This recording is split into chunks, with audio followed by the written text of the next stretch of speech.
So what's going on, guys? In this video I'm gonna show you how to download WhatsApp on your PC.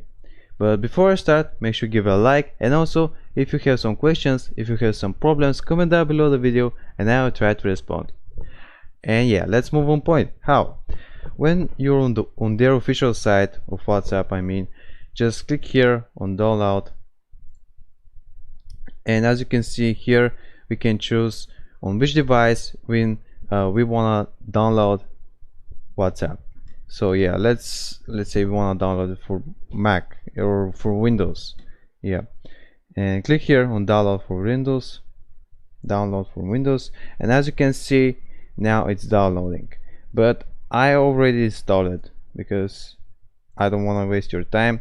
Just when it's ready, click on it, and when you click on it, we will appears this window here as mine, and just click on run.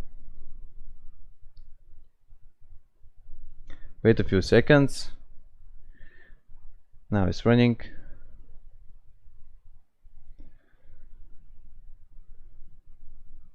And as you can see, it's working.